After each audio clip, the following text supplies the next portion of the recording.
desde os confins da terra. Graça e paz, queridos. Que a graça preciosa do nosso Senhor e Salvador Jesus Cristo esteja sobre a sua vida, meu amado, nessa terça-feira, quando nós estamos aqui com mais um momento de reflexão. E eu quero convidar você para estarmos juntos esses minutinhos, compartilhando da palavra do Senhor. Eu quero tomar como base o texto de Gênesis, a partir do versículo 18, que é o texto que vai narrar quando Deus formou a mulher e assim instituiu o casamento. Diz o texto, Gênesis 2, a partir do versículo 18: Disse mais o Senhor Deus: Não é bom que o homem esteja só, far-lhe uma auxiliadora que ele seja idônea. Aí eu vou já dar um pulinho para a gente economizar tempo e vou lá para o finalzinho, versículo 24. Por isso deixa o homem pai e mãe e se une à sua mulher, tornando-se os dois uma só carne. Ora, um e outro, homem e sua mulher, estavam nus e não se envergonhavam. Meus amados, nós estamos no mês de maio, mês da família. Eu quero falar um pouco para você sobre esse tema que desde a semana passada, desde o dia 1º, que nós estamos abordando ele. Eu pergunto para você, para que serve a família? Qual a finalidade da família? Para que Deus instituiu a família? Há 20 anos atrás, talvez não fosse necessário fazer essa pergunta, porque todo mundo já sabia claramente para que serve a família. Era algo óbvio, né? Isso já era uma coisa assumida, todos sabiam a finalidade da família. Hoje a coisa está muito confusa, rapaz. Hoje está muita confusão na cabeça das pessoas, especialmente dos mais jovens. E muitas pessoas não têm a menor ideia do que representa a família e a finalidade da família. Para muitos, o lar é simplesmente um lugar onde a gente dorme e toma nossas refeições, né? É o lugar onde a gente volta depois de um dia de trabalho. E a Bíblia diz que família é muito mais do que isso, que a finalidade da família não é só essa, mas é muito mais abrangente do que simplesmente um lugar onde a gente possa voltar no final do dia. A família, por exemplo, ela é um abrigo para as tempestades da vida, e todos nós estamos sujeitos a passarmos por alguns momentos de tempestade na vida, porque a vida não é fácil, né? Como diria o poeta, a vida é luta renhida, e nós somos inundados e temos os nossos planos muitas vezes alagados, né, por essa chuva torrencial que são coisas que fogem do nosso controle muitas vezes. E nesses momentos, amados, a família ela precisa ser esse lugar de estabilidade, ser esse lugar de proteção, ser esse lugar de segurança no meio das tempestades, onde a gente possa ter um lugar para se amparar.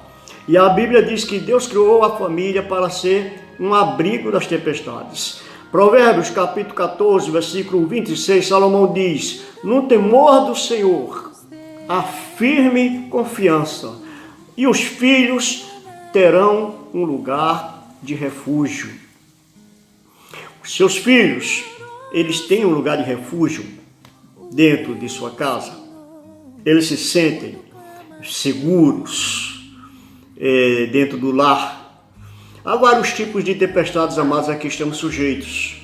Coisas que não faziam parte da nossa agenda, que não estavam escritos por nós, que não esperávamos e que de repente acontecem e nos pegam de surpresa. E aí a gente está sujeito a enfrentar doença, a enfrentar luto, a enfrentar desemprego, a enfrentar um divórcio, a enfrentar uma falência, a enfrentar desavenças muitas vezes no lar. E nesses momentos, queridos, eu preciso, e você precisa de uma família que eu confie e uma família com quem eu possa contar. Uma família que eu saiba que nesses momentos vai me amparar, vai me dar força, vai me acolher no seu seio e assim me dar tranquilidade. Então, existem vários tipos, amados, de tempestades. O fracasso, muitas vezes, é uma tempestade que a gente está sujeito a enfrentar. Porque nós não vamos ser sempre vencedores na vida, né? Às vezes a gente passa por algumas situações de aparente fracasso, ou de fracasso mesmo. Você nem sempre receberá aquela promoção que você contava, nem sempre o seu trabalho, o suor do seu rosto dá o fruto que você esperava. Às vezes a gente enfrenta uma quebra do negócio, né? Às vezes a gente é reprovado no concurso. Nem sempre as coisas acontecem, amados, como programado ou como a gente deseja.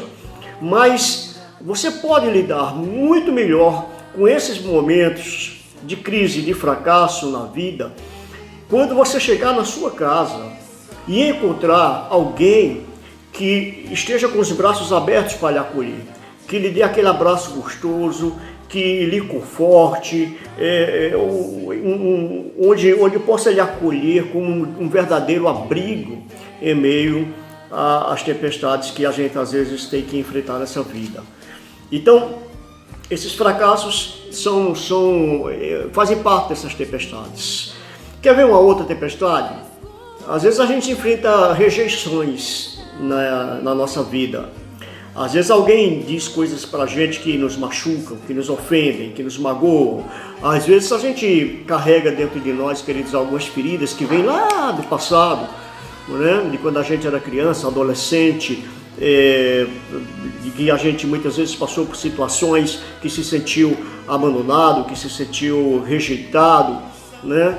E se você tem alguém com quem você possa compartilhar, abrir o seu coração, alguém que te coloque para cima, alguém que de alguma forma mude essa sua forma de pensar a respeito de você mesmo, essa ideia talvez negativa que você tenha de si próprio.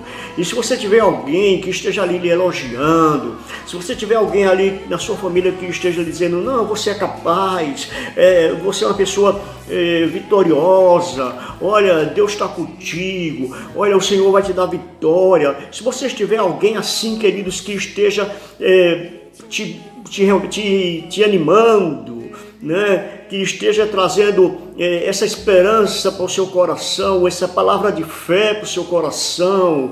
Isso, queridos, pode fazer com que essas feridas emocionais, elas sejam estancadas. E de repente você muda a sua forma de pensar, porque alguém está lhe ajudando a reprogramar a sua mente. Meu amado, o lar foi criado para ser lugar de refúgio. O Senhor criou o nosso lar para ser um lugar de refúgio, um abrigo em meio a esses temporais. Lá é um lugar seguro para se chorar, para você desabafar, né?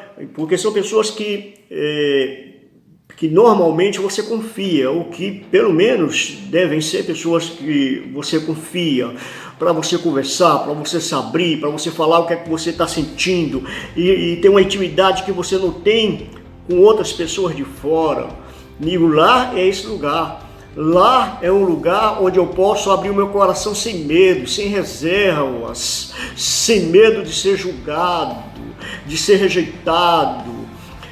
Lá são lugares, queridos, que servem de abrigo, onde você pode descansar, onde você pode ser consolado, onde você pode receber cuidado quando você está precisando de cuidados especiais, né, para tratar das suas feridas. E quando a gente atravessa, amados, esses períodos de tempestades, a gente precisa de fato de alguém que cuide da gente. A gente precisa de fato ter alguém do nosso lado que esteja ali disposto a nos amparar, colocar a gente no colo, né, a nos apoiar e cuidar da gente. E essa é a razão, queridos, porque o divórcio é algo tão dolorido, tão difícil de ser ingerido. Porque no divórcio, o lugar de aceitação se torna o lugar de rejeição. O lugar de abrigo da tempestade se transforma no centro da tempestade. O lugar onde deveria haver demonstração de amor se torna um lugar da indiferença. Por isso que Deus odeia o divórcio. E Deus planejou os lares para que fossem abrigo, queridos, contra essas situações. Uma família, meu amado, é também um centro de aprendizado para a vida. O primeiro deveria ser. A Bíblia diz que a família precisa ser esse centro, essa escola, onde a gente aprende. Você aprende as habilidades básicas para a vida dentro do seu lar. Como andar, falar, comer, tomar banho. Todas as habilidades básicas que uma criança precisa para aprender a caminhar com suas próprias pernas. Ela aprende no lar. E às vezes a Bíblia compara, queridos, o lar com um jardim. Salomão ele faz esse tipo de comparação, né? E um lugar onde as pessoas crescem, se desenvolvem como uma planta, como um jardim. E lá em lá em Efésios 6,4, e aí eu vou usar aqui uma versão na linguagem de hoje, está escrito: pais, não tratem os seus filhos de tal maneira que eles fiquem irritados. Ao contrário, vocês devem criá-los com disciplina de acordo com os ensinamentos cristãos. Queridos, observem aqui a palavra disciplina e ensinamento. São palavras-chave. Lá é lugar de disciplina e de ensinamento, onde a gente ensina os nossos filhos como eles devem se comportar em meio à sociedade. Lá em Lucas, o texto falando sobre Jesus diz que Jesus crescia em sabedoria, em estatura e em graça diante de Deus e diante dos homens. Ou seja, Jesus crescia em 3 áreas fundamentais. Em estatura, fisicamente, ele crescia em graça, ou seja, ele crescia espiritualmente, e ele crescia em sabedoria, ele crescia emocionalmente. Jesus, queridos, é um exemplo, né, de como o nosso lar deve ser esse lugar de base para os nossos filhos, de crescimento intelectual, de crescimento físico, de uma forma saudável, e de graça diante de Deus, de uma vida espiritual saudável diante de Deus, e também diante dos homens, de uma forma sociável, no meio onde ele habita com os homens. Não só um crescimento diante de Deus, mas também crescimento diante dos homens. E esse deve ser o alvo, amados, para nossas famílias. Esse deve ser um alvo para os nossos filhos, que eles cresçam em 4 maneiras diferentes: intelectualmente, fisicamente, espiritualmente e socialmente. Nós aprendemos muito em famílias saudáveis. E há 3 coisas que você não pode sair de casa sem elas. Primeiro, aprender a se relacionar. Você aprende a se relacionar dentro da sua casa, bem ou mal.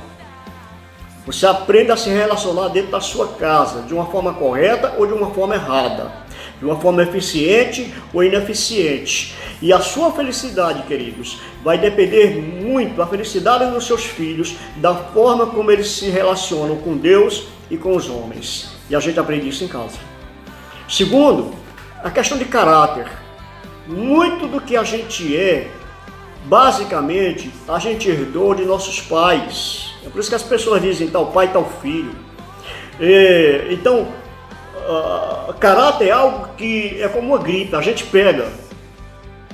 A gente não ensina caráter, a gente aprende caráter, mas de uma forma de exemplo. A gente é uma coisa que a gente herda de casa, a gente herda dos nossos pais, né? Porque não adianta um pai dizer para os seus filhos: seja honesto, se quando alguém liga perguntando por ele e ele manda o filho dizer: ó, diga que eu não estou. Não adianta um pai dizer para o filho: seja honesto, se ele age de uma forma desonesta com as pessoas. Então, caráter, queridos, é algo que se ensina, mas não através de palavras ou de sermões, mas através de gestos e de exemplos. Outra coisa, a terceira coisa é que a gente não pode sair de casa sem ela, valor. Os valores, queridos, que a gente precisa ter. E pense acerca de todas as coisas que a gente aprende dentro de nossa casa, a respeito de trabalho, sexo, a respeito de dinheiro, de como administrar o nosso dinheiro, como administrar o nosso tempo, e a respeito da nossa vida com Deus, e também do nosso relacionamento com outras pessoas. Pense nisso. A família é uma retransmissora de valores que vão fazer com que todas essas áreas da nossa vida aqui sejam equilibradas. É como se fosse uma corrida de bastões. Você está passando o bastão para o seu filho, e o seu filho mais tarde vai passar esse bastão para o filho dele, de geração a geração. O que é que você está transmitindo para os seus filhos, querido? Que tipo de valores você está transmitindo para os seus filhos? Né? Valores saudáveis? Valores cristãos?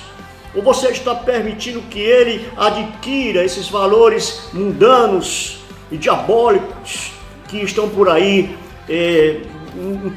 incrustados nesse mundo que a gente está vivendo?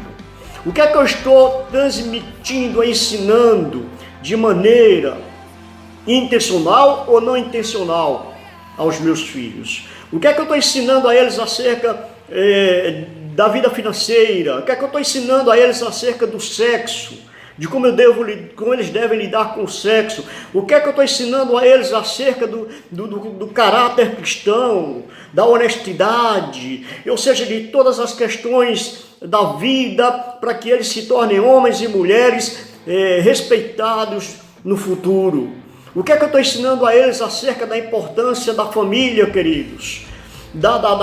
Dessa comunidade santa, criada por Deus, que é a família, e da habilidade que eles precisam, queridos, para constituir uma família mais tarde. O que é que eu estou ensinando para eles a respeito de descansar as suas ansiedades em Deus? O que é que eu estou ensinando para eles, queridos, a respeito de fé, a respeito de vida de oração, a respeito de uma espiritualidade sadia? O que é que eu quero, amado, que eles se tornem quando eles estiverem adultos? O que é que eu quero que eles carreguem na bagagem quando eles tiverem que sair de dentro de casa, queridos, para estudarem ou para ir trabalhar, ou até mesmo quando eles se casarem? Que herança, queridos, que eu estou preparando para os meus filhos? Ora, ao preparar um abrigo contra as tempestades, eu demonstro, queridos, todo o meu amor e o meu cuidado pela minha família. Quando eu preparo a minha casa como esse ambiente seguro, de confiança, de abertura, né, de transparência, e um lugar de santidade, eu estou demonstrando todo o meu amor e todo o meu cuidado com o meu cônjuge e com os meus filhos. E ao preparar um centro de aprendizagem para a vida, queridos, eu preciso, de fato, avaliar os meus próprios valores e ver quem, de fato, eu tenho sido, qual é a imagem que eu tenho passado para a minha família. O que é que realmente importa para mim, o que é que realmente tem sido prioridade, o que eu realmente quero que os meus filhos vejam em mim e que sirvam de exemplo para eles próprios. Aquilo que eu quero, amados, que os meus filhos se tornem, é justamente, amados, aquilo que eu sou.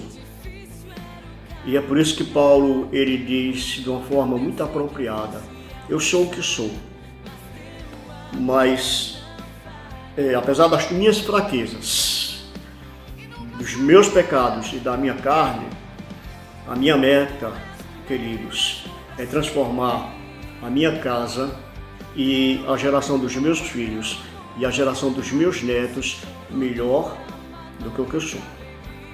Que eles tenham valores melhores, que eles tenham uma vida cristã melhor do que a que eu tenho. Mas isso é responsabilidade minha como pai, sua como mãe. Que Deus esteja lhe abençoando, amado, e abençoando sua família em nome de Jesus. Receba a bênção dele. Pai, eu quero te agradecer, Deus, louvar a Ti, Senhor, por esse dia, louvar a Ti, Senhor Deus, porque hoje Tu nos concedeste um dia para estarmos em comunhão contigo, Senhor, e vivendo Tua palavra e compartilhando Tua palavra. Abençoa, Pai, a família desse Teu servo, dessa Tua serva. Senhor, se há alguma coisa dentro de casa que precisa ser consertada, que esse tempo que nós estamos vivendo, Senhor Deus, seja de fato um tempo de consertar coisas, seja um tempo de colocar coisas no lugar, seja um tempo, Senhor Deus, de fazer uma limpeza na nossa casa, Senhor. Ó Deus, e restabelecer, Senhor Deus, a ordem em nossa casa e nossas famílias. Pai, abençoa, dá sabedoria a cada pai, a cada mãe, para que sejam de fato, Senhor Deus, exemplo para os seus filhos e nossos lares se tornem um abrigo para nossas famílias. É em nome de Jesus que eu te peço isso. Amém. Amém, querido? Receba a bênção do Senhor sobre sua vida. Que a graça do nosso bom e amado Deus, nosso Pai, e o amor do seu Filho Jesus Cristo, nosso Senhor, nosso Salvador eterno, que a comunhão, as consolações, o poder do Espírito Santo seja sobre esta casa, agora e para todo sempre. Amém e amém. Um beijo, meu amado. Amanhã, se Deus permitir, a gente estará de volta. Tchau.